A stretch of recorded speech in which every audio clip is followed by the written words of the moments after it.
please rise and join me in the Pledge of Allegiance led by the students from Bernadine City.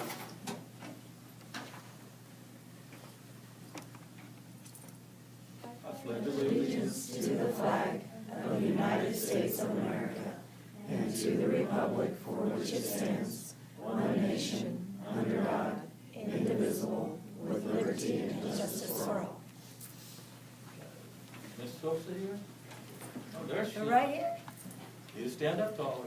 Can you introduce the students and tell us why they were selected today? Well, these are members of our STUCO at Bernadine Sits, and I will let them introduce themselves and their names to all of you. All right.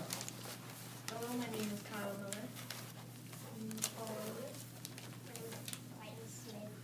My name is Dan Smith.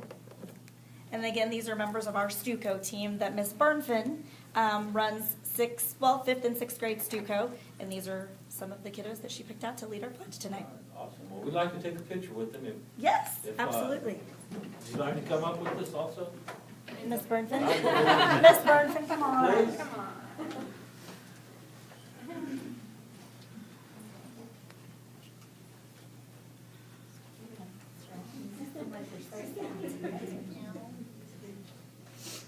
Get us all in there? Yes, sir. So 1, 2, 3.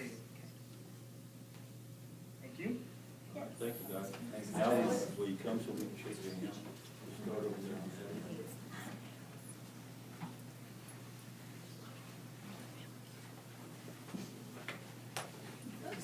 All right.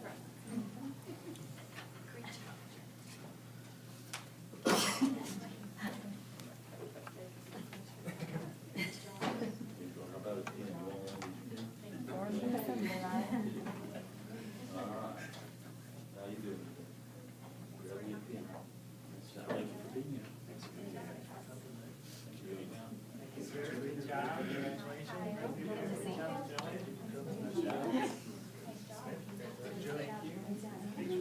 Congratulations.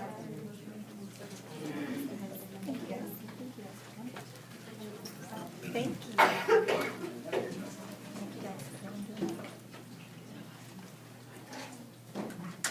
Okay, entertain a motion to approve the agenda, please. President, I make a motion to approve the agenda with the following amendment. One, I don't have it updated one right here, hold on. Here we go. One, remove item number J, executive session. Moved, is there a second? Second. Moved by Dana, seconded by Jean, to approve the agenda with the following amendments. Further discussion? All in favor, raise your hand. Motion passes. And ready for recognition? Any public comment, Ms. Nelson? No. Thank you. Ready for recognition? Dr. Carlin, you going to lead us in that? Or? I think Mr. Norby's here. Yeah, Mr. Singh. Mr. Singh, all right. Keep going around the room, keep going. All right. Good evening, school board members. I'm here to introduce Russ Tidwell, and I'm also, as you probably well know, I'm very fortunate to have had and still do have some of the very best teachers. Besides being a Crystal Apple winner, Russ was named the Kansas Educator of the Year by the National Speech and Debate Association. So I'm very proud of that. As one of those winners, as the Kansas Educator of the Year, he was one of 32 finalists. So I'm going to let Mr. Tidwell talk a little bit about the process, and I'm very proud of him. Thank you, sir. Come on up.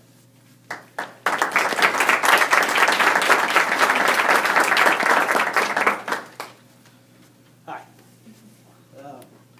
Process. I got an email out of nowhere on a Friday afternoon from the National Speech and Debate Association that said I had been recognized as the Kansas Educator of the Year.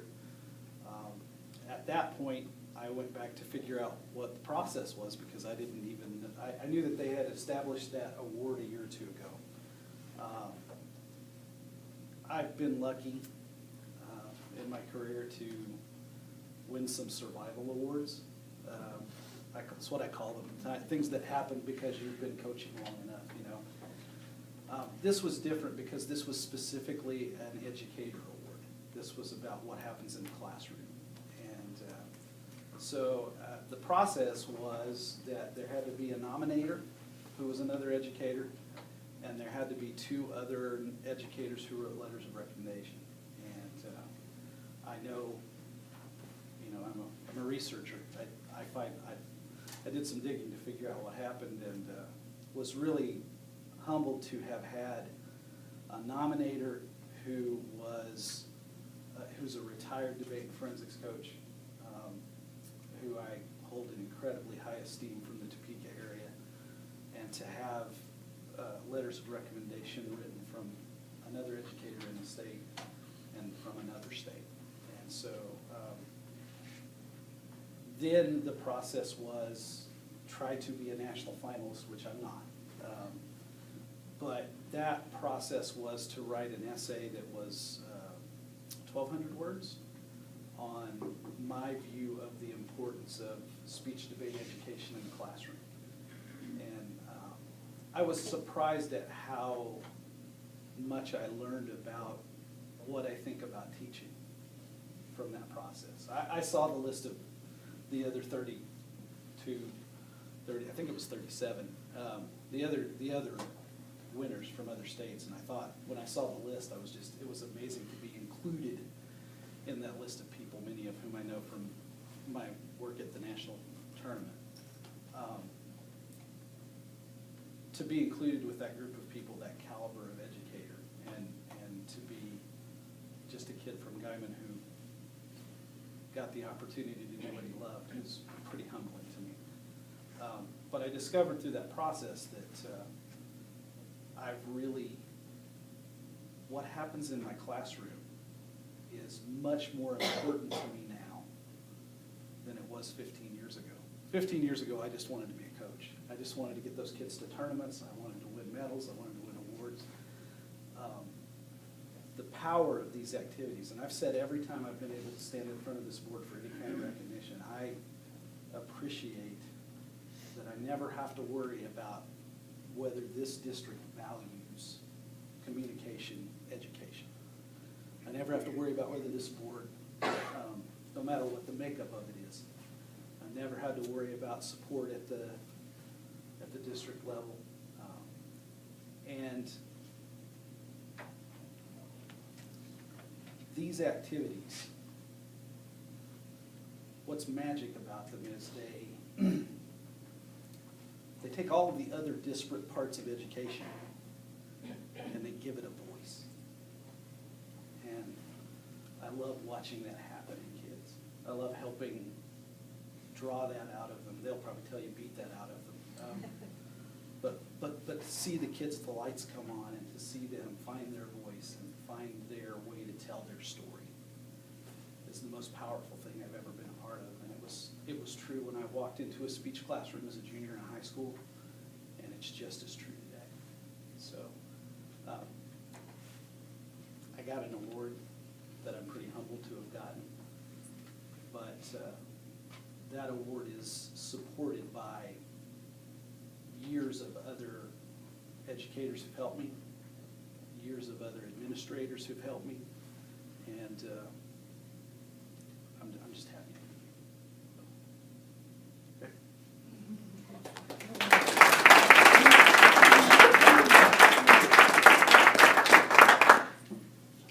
Can you come by and give us the honor of shaking your hand?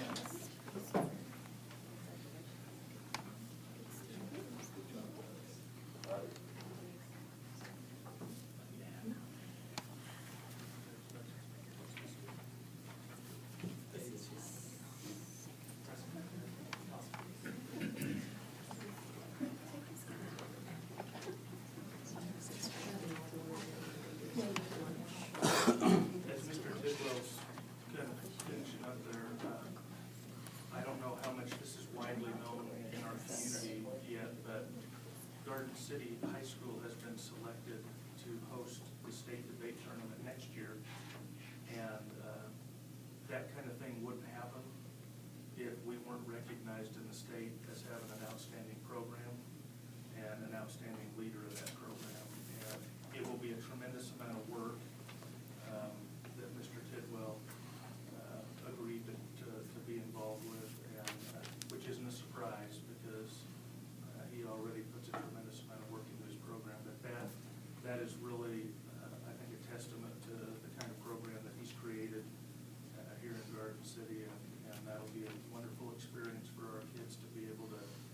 have to travel 6 hours through the weather to get to that, and I think he's already mentioned that maybe some of the people in the eastern part of the state are going, it's where next year? But they will have a great experience at the state debate tournament in Garden City, I can guarantee that, so. There are Johnson County people threatening to stay in Denver, so.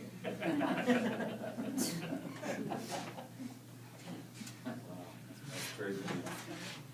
Thank you. Okay, our building presentation this evening is with Bernadine Sitz in the Community Center. Sosa. Yes, sir.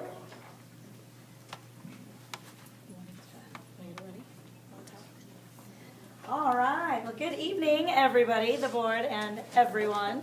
I could sit up here and talk and tout our horn about all of the wonderful things going on at Bernadine Sitz.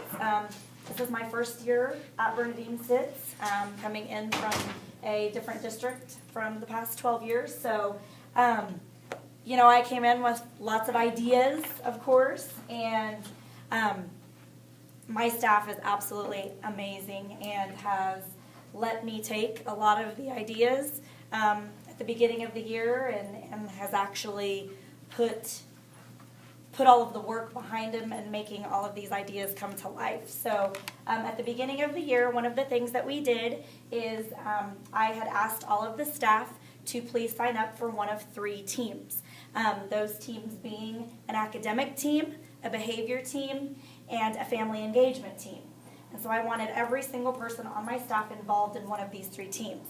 They could pick, didn't matter if they were weighed heavily on one side or the other. I just wanted everybody feeling a part of the school and a part of the community and a part of a team. So it actually ended up that all of them were very evened out, and we have some amazing things going on within those teams. I've heard nothing but wonderful feedback as far as some of our wonderful family engagement activities and things that we've had going on. But we have a wonderful wellness team. We just, on Friday, Miss Scott came to visit. We had a full-on wellness week last week at Bernadine Sitz, promoting wellness with all of our students. So that's a wonderful team that we have in play this year, as well as our Fuel Up to Play 60, which I'm going to let our own Mr. Watkins kind of tell you a little bit about all of the wonderful things that we have going on with some of these great programs. So I'm going to, instead of me sitting up here talking, I'm going to let them kind of take the show, and because they're the ones that do all of the hard work. I just kind of get to put a face to it, but they're the ones that do all of the behind the scenes hard work. So I'm going to let them tell you a little bit about some of the great things going on at Bernadine Sitz this year. I'm Becca Bergman, 6th grade social studies science writing teacher. I'm also the Stuco co-advisor. I'm Hillary Watson. I'm the library media specialist. I'm Claire Schrader. I'm encore, music, keyboarding, choir, drama.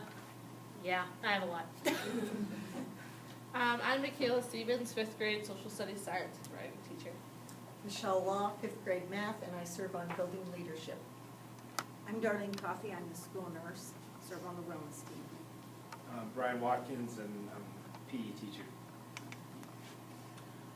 Just like Ms. Sosa said, today we're going to take you through all of the committees that we've got steam heading at our school, and it relates to also the technology and some of the clubs that we have going on this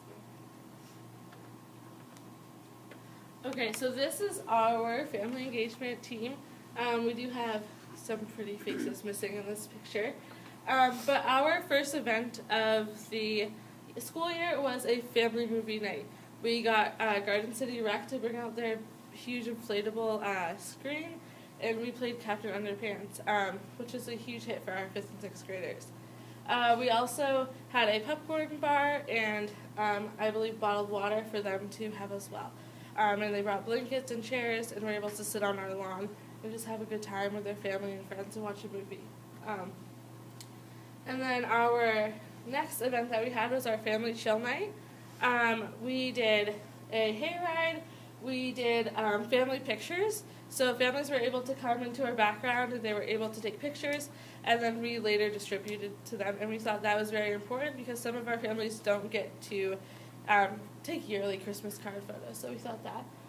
They were also able to make and take ornaments and play games with their family.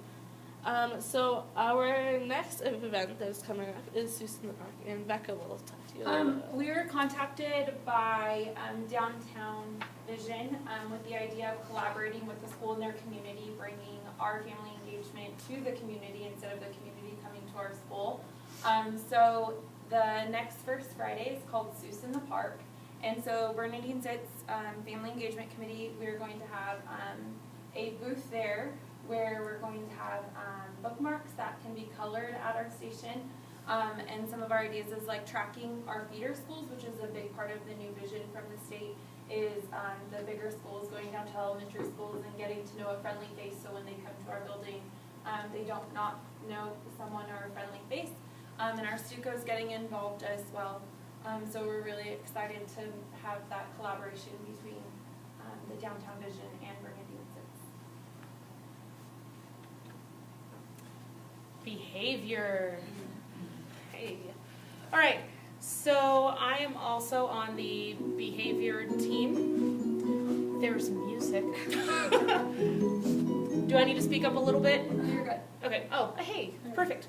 All right. So with the behavior team that we have in place, this is helping monitor students' behavior inside the classroom and inside cafeteria. We're monitoring, seeing how well they can behave. And if they can behave really well, then they get to join in our Pride celebrations. For the first semester, the way that they were not allowed to participate is if they had any FYIs or any referrals. And surprisingly, there was only 67 students that were not able to participate. So we had over 400 students able to participate, which was awesome. It's almost every single student at the school. So that was really cool. Then second semester, we are actually making it a little bit more challenging to be a part of the behavior celebration. We are adding a 3-strike system for hallway behavior, cafeteria behavior, gym before school, and bus after school behavior. So what it is that Ms. Souza was kind enough to set up an Excel spreadsheet for everybody with all the students' names on it. And then if they misbehave, then they get a strike against their name. They get 3 strikes and they're out of the behavior celebration. And then they get to put on who wrote, like if there was a student and I saw them misbehaving in any way, I would go up to the students, ask them what's going on, then they get a strike. Then I'd put my name on it, and then I'd put the reason as to why. So far we don't have very many strikes, which is a good thing. So we want the same amount of students to participate, because the more students, the more fun we can have. So it's a pretty fun little thing. The first quarter, we had games and celebrations, and we do it every single half day, because it seems to be the best day to do it on. Because taking a full day to do it is just too much. So the half days just work perfectly for Bernadine Sitz. So. Okay, and our Pride Awards. Ms. Souza brought to us the Pride acronym, and we have done so well with this Pride system so far as behavior and awards and all that.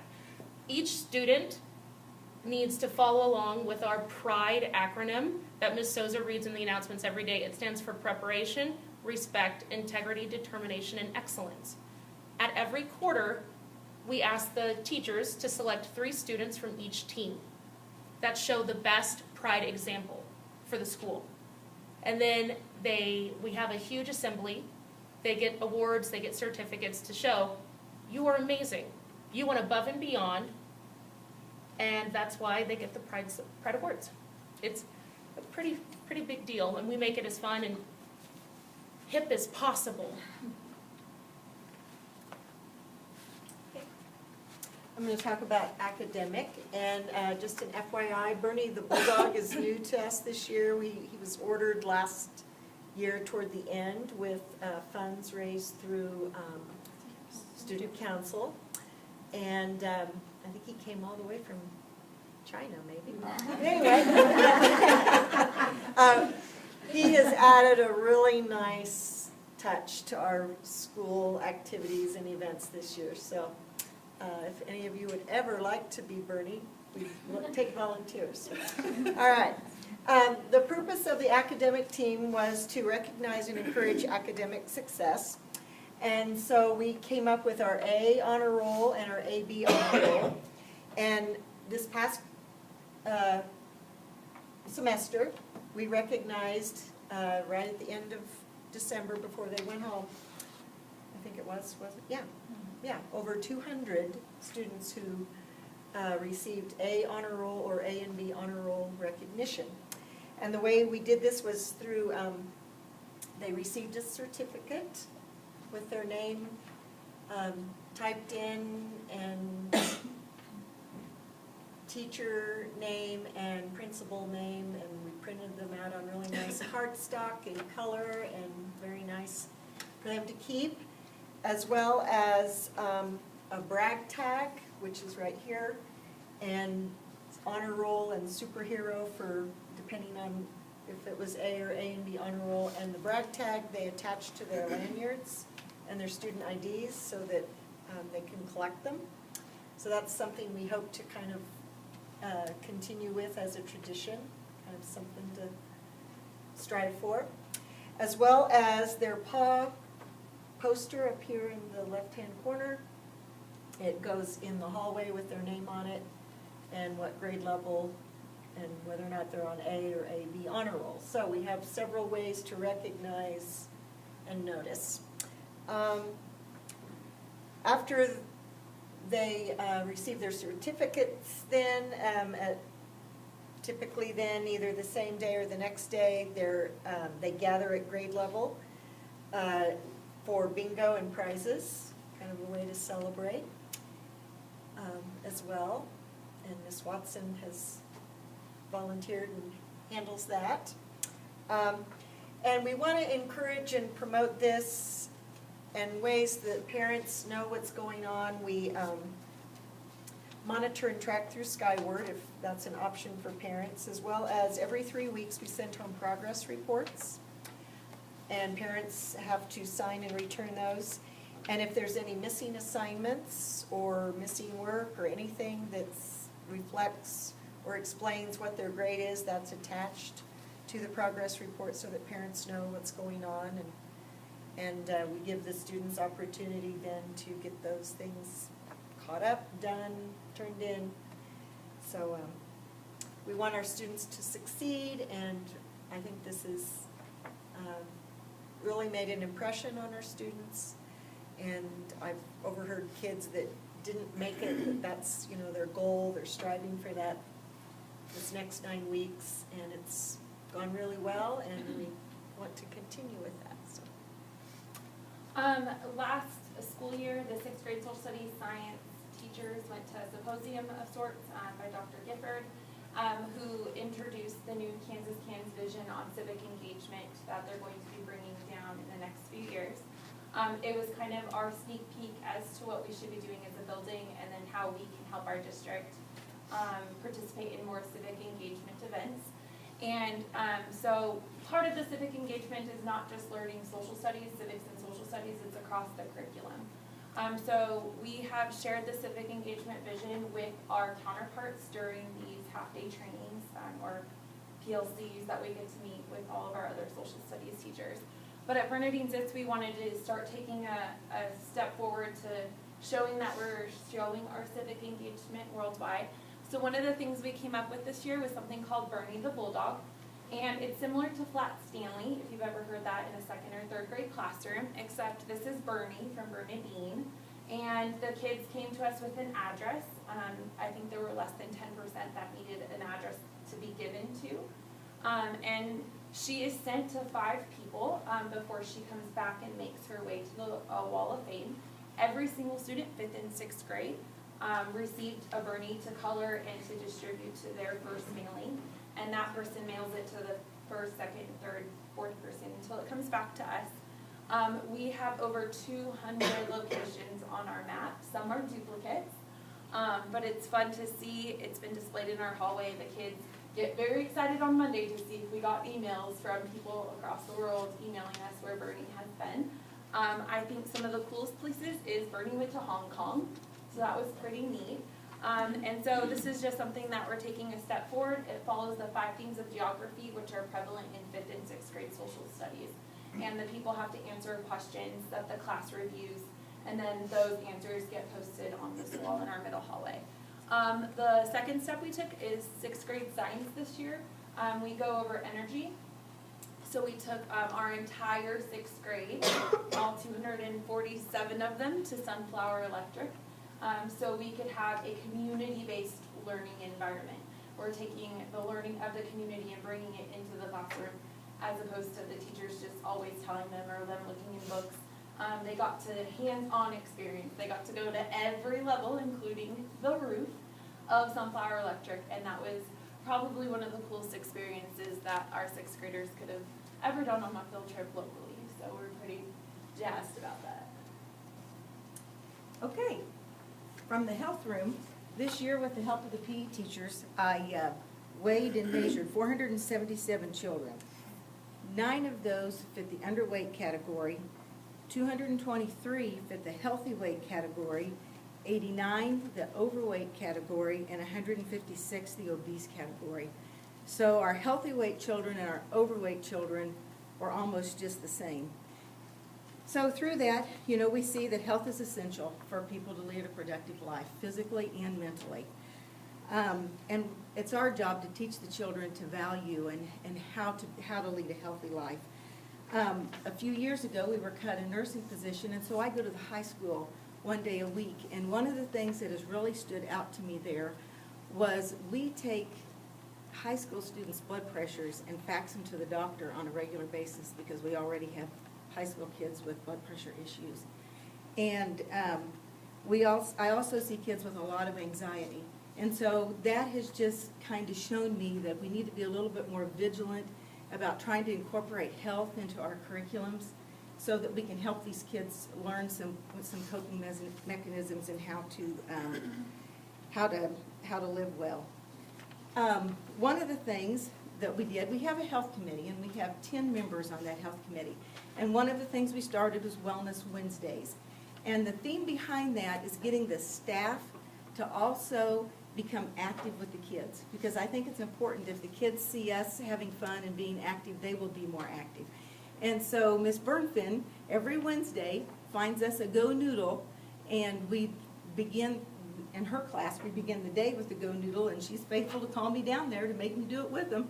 And then one of the 6th grade teachers does hers in the afternoon, and I go down there and do that with them too, and it's been real fun to interact and see the kids. And then I'm going to let Brian take over from there. Right. Okay, so after we looked at those numbers, we kind of decided we needed to do more in the building to address this wellness issues. I can get logged in there. I'll log in. You want to log in again? Yeah. Sorry. With the Wellness Wednesdays also, I know teachers are encouraged by our PE teachers to come in as well. So during their plan periods, we constantly are like, hey, come on down, come on down. They're running the PACER test, come on down and run the PACER test. So, and a lot of teachers, they partake in it, they love it. They're able to, you know, dress in their fitness gear on Wednesdays, and they definitely have taken to going into those to those 3 PE teachers' classrooms to go and get their fitness on Wednesday. So it's pretty neat, and kids I know are loving it and responding to it very well as well. So. Okay, so the Field to Play 60, me and the other 2 PE teachers, we took it to the Wellness Committee and said, you know, we should try this out. I think a couple other schools in the district use the Field to Play 60, but we've never had a touchdown school.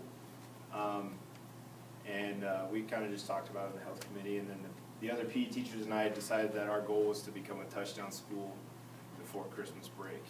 And how you become a touchdown school is a 6-step process. So you have to have a kickoff event. So it's any event, just kind of get the information out there to the students, the parents, and the rest of the community. Draft players, and this is where a lot of schools come into a little bit of a kink in the process, is drafting players, so typically you send a note home and they do it all at home. Where our buildings are lucky to have a bunch of iPads, what we did is we sent a note home and told them that we were going to do it, And then, because they don't have to have parent permission to sign up, we signed up every kid that was allowed to have internet access signed up to be part of Field to Play 60. So usually it's a long process. They have to, you know, they go through do it at home, do the challenges, and then they have to get parents' permission at that point. So we had every single kid sign up that had internet access, and then we ended up having, I think, 500 kids sign up, and then scroll down a little bit. And then they have to perform a bunch of challenges so they can become an ambassador, and that's where you draft the players. Keep going down a little bit. So if you look down here, we have 5 student ambassadors enrolled, and we've completed 2,400 challenges. So they get points through the challenges. And the 5 student ambassadors, I don't think we've ever had one in Garden City from the research we looked at.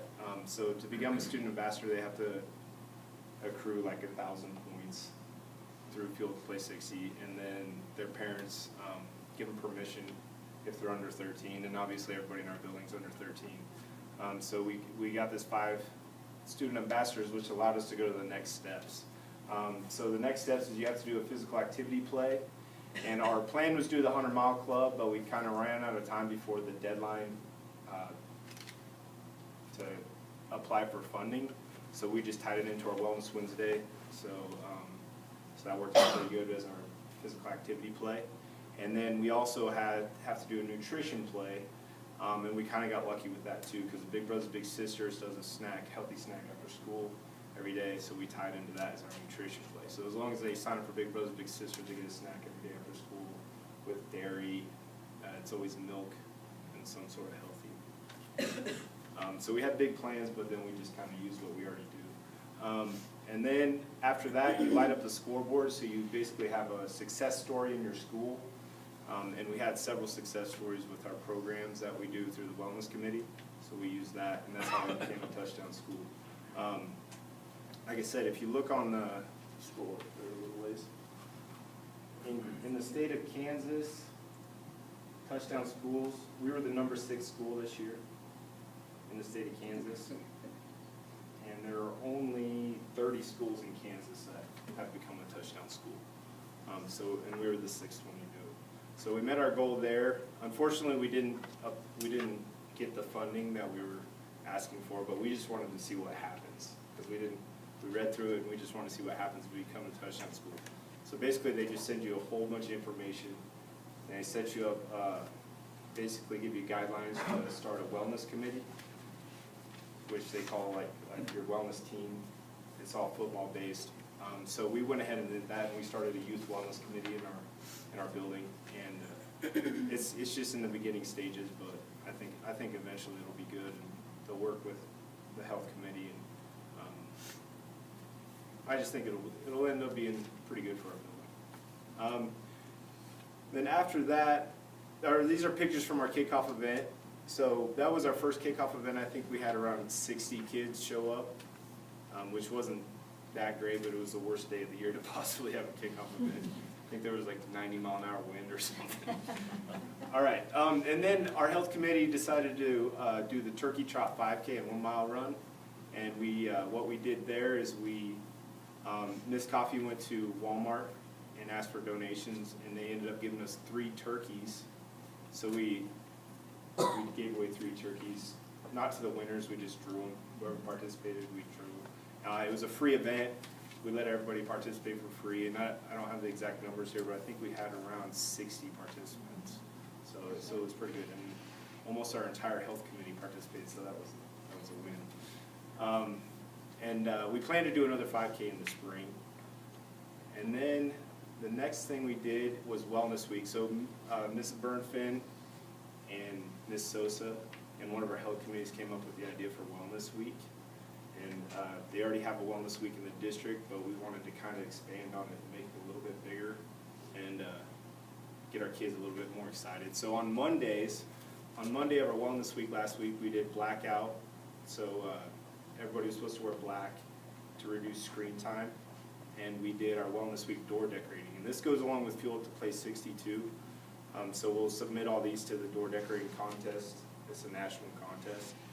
But here was just 3 of the better ones. I think they did a really good job. Miss Burnfins is in the middle. Everybody liked her to her. So. All right, and then on Tuesday, we did superheroes. We did breakfast superheroes to promote eating breakfast at school. Our pictures fell through, so we didn't really get a lot of pictures. But Wednesday, we did milk mustache, which was also to promote eating school lunch and drinking milk. So we went around and had the kids hold up their milk mustache and took pictures with them to promote dairy again. And then on Wednesday again, we did our second Field to Play 60 day, and I think we had about 98 participants, so we increased by 1.5, so it was pretty good, and we had some high school kids come out and help out with it. We did almost the exact same thing we did the first time. We just kind of promoted it a little bit earlier, and it worked out really well. And then our wellness day. Now this was the brainchild of Miss Sosa, because she just wanted us just to do a whole wellness day instead of just doing one thing every day. So that Friday of that week, we basically took the day off and did 100% wellness-oriented activities. So these 2 pictures here, we had coaches. We had 2 middle school coaches come in and 2 high school seniors, and they talked to every single student in the building about going out for sports in middle school, youth sports, and high school, and kind of how it's affected their, lives as a student. And they related it to good grades. I mean, everything, community, be a part of the community. And I thought they did a great job. And they also informed all the outgoing 6th graders of what they need to do to get involved in sports. So we thought that was pretty wellness oriented, so we went with that. And then the picture on the right is Fit Body Boot Camp. They came in. What we did is we did 5th graders first, 6th graders second, and we did rotation. So we did 5 groups, and they rotated through each station. So one station was talking to coaches, and then we had Fit Body Boot Camp. And then we had Miss Steelman. Miss Steelman come in, Yep. and she's a Beachbody representative, and she had a really good presentation. It was less about the Beachbody and more about encouraging your neighbors. When they don't feel like they're doing a good job, encouraging them in fitness, and it was a really good message, and I thought the kids liked it. And then we had Zumba. I think that was the most fun of all of it. So the kids it was fun to see the teachers participate in Zumba. And then we also had a yoga, but the lights were low, we didn't get good pictures, but we did yoga as well. And to finish the day, we actually had an assembly where we did a student versus staff volleyball game. So we decided we wanted to do something, just get